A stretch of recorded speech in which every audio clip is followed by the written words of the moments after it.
MD university के जुर्माना वसूली के नए नियम का सैकड़ों छात्र विरोध कर रहे हैं। छात्रों का कहना है कि यूनिवर्सिटी की 1 साल की इतनी फीस नहीं है जितना छात्रों से जुर्माना वसूला जा रहा है। ऐसे में पीड़ित छात्रों ने एनएसयूआई के नेतृत्व में नेहरू कॉलेज के प्रिंसिपल को ज्ञापन सौंपा और यूनिवर्सिटी से इस फरमान को वापस लेने की मांग की।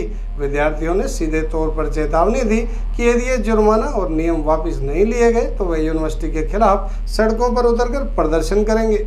इस मौके पर छात्र नेता कृष्ण अत्री ने बताया कि पंडित जवाहरलाल नेहरू कॉलेज के 206 छात्रों से एमडी यूनिवर्सिटी 8-8 हज़ार रुपये वसूल रही है। इसलिए छात्रों ने अपने रुके हुए रिजल्ट को लेकर और इस जुर्माने को माफ करवाने के लिए पंडित जवाहरलाल नेहरू कॉलेज के प्रिंसिपल को शिक्षा मंत्री, यूनिवर्सिटी के चांसलर और सरकार के नाम ज्ञापन सौंपा है। एनएसयूआई हरियाणा के प्रदेश महासचिव कृष्ण अत्री ने बताया कि हाल ही में प्रथम सेमेस्टर के छात्रों का परीक्षा परिणाम घोषित हुआ था, जिसमें अकेले पंडित जवाहरलाल नेहरू के 206 छात्रों के परीक्षा परिणाम नॉट एलिजिबल आया, जिसको हटवाने के लिए छात्रों को 3,000 रुपए जुर्माने के रूप में देने हैं। इस जुर्माने को लगभग सभी छात्र दे चुके हैं। इसके बावजूद छात्रों का परीक्षा परिणाम नहीं आया। इस जुर्माने से अलग कंटिन्यू रजिस्ट्रेशन के नाम पर 5,000 रुपए का जुर्माना और मांगा जा रहा है, जिसके बाद छात्रों का रुका हुआ परीक्षा परिणाम घोषित होगा। इस तरह से एक छात्र को अपना परीक्षा परिणाम घोषित करने के लिए करीब 8,000 रुपए जुर्माना देना होगा। अत्री ने कहा, जिस समय दाखिला होता है उस समय छात्रों से सभी दस्तावेज ले लिए जाते हैं, फिर उनसे दोबारा कागजात मांगने व कागजात के नाम पर जुर्माना वसूली का कोई औचित्य नहीं बनता। उन्होंने कहा, अकेले नेहरू कॉलेज में 206 छात्र हैं तो बाकी अन्य कॉलेजों में बड़ी संख्या में छात्र परेशान होंगे।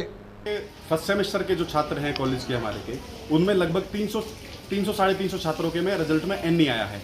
एन नहीं आने का कारण क्या बताया गया कि इन बच्चों ने रजिस्ट्रेशन के टाइम पे अपने डॉक्यूमेंट्स 10th और 12th और माइग्रेशन जो सर्टिफिकेट देना होता है वो नहीं दिया है। जबकि जब at the time of admission online module में एडमिशन हुआ है तो जब डॉक्यूमेंट्स ऑनलाइन अपलोड कर दिए और उन्हीं डॉक्यूमेंट्स के आधार पर इन बच्चों को एडमिशन दिया गया है। और जब एडमिशन देते हैं, जब कॉलेज में फिजिकल वेरिफिकेशन कराने आते हैं तो 2 सेट अपना एडमिशन के टाइम पे दोबारा देते हैं। जब 3-3 बार ये लोग डॉक्यूमेंट्स दे चुके हैं तो उसके बाद में चौथी बार डॉक्यूमेंट्स मांगने का क्या औचित्य बनता है। इन लोगों ने क्या करते हैं, लोग अपने आप कामचोर हैं, मतलब काम से बचने के लिए लोग क्या करते हैं कि बच्चों पर बार बार डॉक्यूमेंट्स मंगाते हैं। मतलब बच्चा पढ़ाई लिखाई छोड़ करके सिर्फ डॉक्यूमेंट्स जमा कराने के लिए लंबी लंबी लाइन में लगा रहे। उसी के कारण फिर उसके बाद जब टाइम आ जाता है, एडमिशन हो जाता है, डॉक्यूमेंट जमा हो जाते हैं तो रोल नंबर निकल के आता है। जब यूनिवर्सिटी ने सारे बच्चों का रोल नंबर भेज दिया तो मुझे नहीं लगता कि उसके बाद यूनिवर्सिटी के पास और कोई डॉक्यूमेंटेशन की कमी बचती है। जब उसने हमें सर्टिफाइड स्टूडेंट मान ही लिया तो उसके बाद क्या बच जाता है, बच्चे को रोल नंबर आता है, बच्चे एग्जाम देते हैं लेकिन रिजल्ट रोक लिया जाता है। तो इसी तरीके से नेहरू कॉलेज से अकेले 300-350 बच्चे ऐसे हैं जिनके रिजल्ट में एन नहीं आया है। एन नहीं हटाने के नाम पर 3,000 रुपये लेट फीस मांगी जा रही है और उसके बाद एन नहीं के बाद एक CR कंटिन्यू रजिस्ट्रेशन के नाम पर 5,000 रुपये लेट फीस मांगी जा रही है। 5400 टोटल फीस है लेकिन 400 कॉलेज को देने होते हैं, 5,000 बच्चे से मांगे जा रहे हैं। ये कहाँ का औचित्य है कि 400 रुपये लेट फीस पर, मतलब 400 रुपये फीस है और 5,000 उस पर लेट फीस लगाई जा रही है।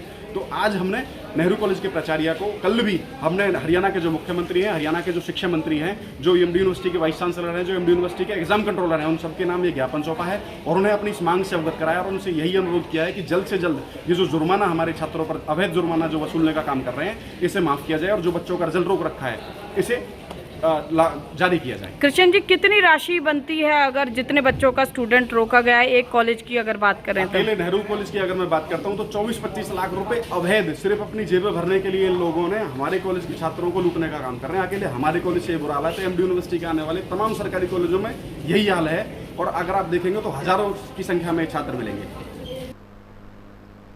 वहीं ज्ञापन देने आए छात्रों ने कहा कि सरकारी कॉलेजों में ज्यादातर गरीब, किसान, मजदूर और मध्यम वर्गीय परिवारों के छात्र पढ़ते हैं। सरकारी कॉलेजों में इतनी फीस 1 साल की नहीं होती जितना अब जुर्माने के वसूल किए जा रहे हैं। इसलिए हरियाणा की खट्टर सरकार और एमडीयू प्रशासन को इस अवैध जुर्माने को माफ कर छात्रों का रुका हुआ परीक्षा परिणाम घोषित कर देना चाहिए ताकि छात्र अपनी आगे की पढ़ाई को सुचारू रूप से कर सकें।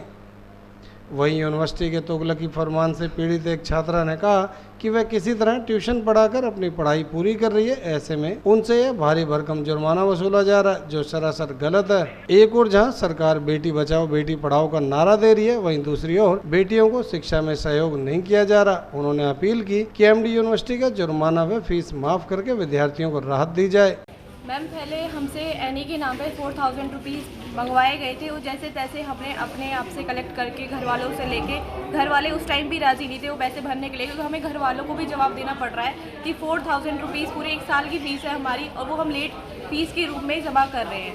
इस बार क्या गया है, उन लोगों ने रिजल्ट देके फिर हमारे फिर रोल नंबर रोक दिए हैं, फिर हमसे 5,000 रुपये मंगाए जा रहे हैं। पहली बात तो 5,000 रुपये मंगाए किस चीज़ के जा रहे हैं, हमें तो यही समझ में नहीं आ रहा है। और ये चीज़ हम घर वालों को कैसे एक्सप्लेन करेंगे, और हमारे घर वाले देने के लिए बिल्कुल राज़ी नहीं है इस चीज़। गरिमा, किस तरह से आप अपनी पढ़ाई का खर्च जो है उठाते हो? मैम, मैं 9वीं क्लास से मैं ट्यूशन्स पढ़ा रही हूँ कि मेरी फाइनेंशियल कंडीशन बिल्कुल ठीक नहीं है। उसी तरीके से मैंने 10th से CBSE पढ़ाई करी है, और यही सोच के मैंने यहाँ पे एडमिशन लिया था कि यहाँ पे फ़ीस कम है तो मैं अच्छे से पढ़ाई कर पाऊँगी। लेकिन इसी साल में अगर देखा जाए तो 4,000 रुपीज़ भरने के बाद मुझे 9,000 रुपये और अलग से भरने पड़ रहे हैं। तो इस चीज़ को मैम आप ही बताइए, मुझे फ़ायदा कहाँ पे हो रहा है, बल्कि मुझे और नुकसान की भरपाई करनी पड़ रही है। बोला जाता है कि भारत में बेटी बचाओ बेटी पढ़ाओ, और यहाँ पे हमें बिल्कुल सपोर्ट नहीं किया जा रहा है। पढ़ाई के नाम पे हमसे पैसे वसूले जा रहे हैं।